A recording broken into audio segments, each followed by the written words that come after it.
बिस्मिल्लाहिर्रहमानिर्रहीम। अस्सलाम वालेकुम, welcome back to my kitchen. कैसे हैं आप सब? उम्मीद करते हैं बिल्कुल खैरियत से होंगे। आज मैं आपके लिए रेसिपी लेके आई हूँ बीफ कीमा पुलाव की, जो कि बहुत ही मज़े का बनता है। डिलीशियस सी रेसिपी है, इजी है, सिंपल है और आप इंजॉय करेंगे इस रेसिपी को। आज तो शुरू करते हैं आज की रेसिपी।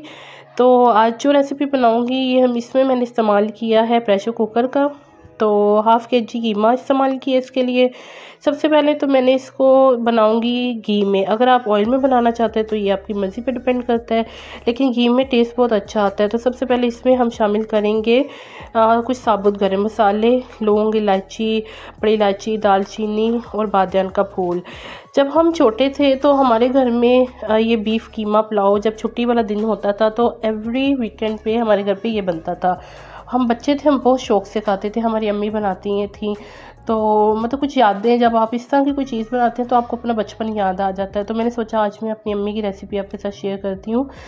तो ज़बरदस्त सी रेसिपी है। अगर आप मेरे चैनल पे नए हैं और आपने चैनल को सब्सक्राइब नहीं किया तो जल्दी से चैनल को सब्सक्राइब कर लीजिए, बेल आइकन को ज़रूर दबाएं ताकि आने वाली तमाम मज़ेदार सी वीडियोज़ को आपको ईज़िली मसूल हो सकें। तो अब मैंने इसमें शामिल किया एक अदद प्याज, बड़ा प्याज लिया था, उसको मैंने स्लाइसिस में कट कर लिया था। बादियान एक तेज़ पात का एक पत्ता शामिल किया, तो 2 टुकड़ों में काट लिया था। तो जो अदरक और लहसुन लिया है तकरीबन 1 टेबल स्पून। अब इसको, इन दोनों चीज़ों को हम अच्छे से फ्राई कर लेंगे, भून लेंगे। थोड़ा सा पानी शामिल करेंगे ताकि इनकी अच्छे तरीके से भुनाई हो जाए। तो एक अच्छा सा इनका टेक्सचर आ जाएगा, अच्छा सा लाइट सा कलर आ जाएगा। तो फिर हम इसमें टमाटर शामिल कर देंगे। एक बड़ा टमाटर मैंने लिया है और अब इसको भी शामिल करके हम अच्छे तरीके से भून लेंगे। जब आप बचपन में थे तो बहुत सारी चीज़ें ऐसी होती हैं जो आप बहन भाई सब मिल बांट के वो खाते हैं और इंजॉय करते हैं। तो कुछ ऐसा वक्त आता है जो बाद में आपकी मेमोरीज़ बन जाती हैं। कुछ अच्छी मेमोरीज़ होती हैं, कभी कभी कुछ ऐसी मेमोरीज़ होती हैं जिनको याद करके तो आपकी आंखों में आंसू आ जाते हैं, या कुछ इस तरह का वक्त होता है जो आप याद करके खुशी महसूस करते हैं। तो जो वक्त पुराना गया होता है, जो मेमोरीज़, वो मेमोरीज़ बन जाती हैं। तो आज मुझे भी अपना बचपन याद आ गया है तो मैंने सोचा मैं आपके साथ भी शेयर करूं। तो अभी देखें, मैंने प्याज, टमाटर और अदरक लहसुन के बेस को अच्छे तरीके से भून लिया है। तो अब मैंने इसमें कीमा शामिल किया है जो कि हाफ़ केजी के बराबर था। अब कीमे को इसमें शामिल किया है मैंने, तो इसको हम भून लेंगे अच्छे तरीके से।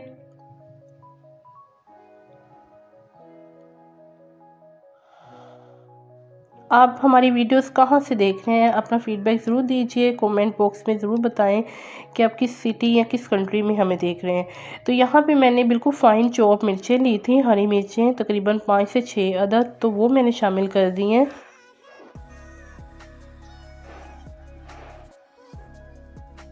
अब यहाँ पे मिर्चों को भी शामिल करके आपने अच्छी सी बुनाई करनी है।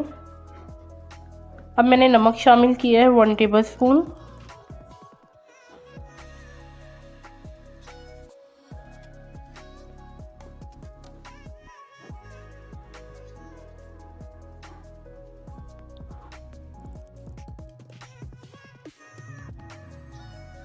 और हाफ़ टेबल स्पून हल्दी को शामिल किया है। और इसको शामिल करने के बाद हम इसकी मज़ीद भुनाई करेंगे। थोड़ा थोड़ा पानी शामिल करते जाएं और कीमे की भुनाई करते जाएं।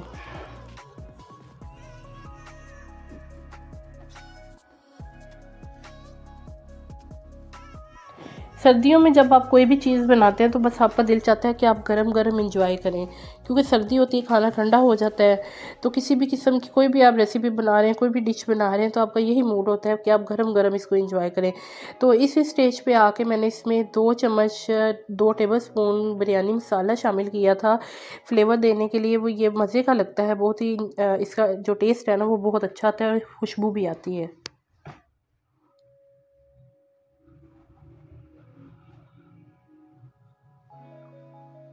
और साथ ही मैंने इसमें एक चिकन क्यूब्स शामिल की थी, क्योंकि इसका भी टेस्ट बहुत अच्छा आता है।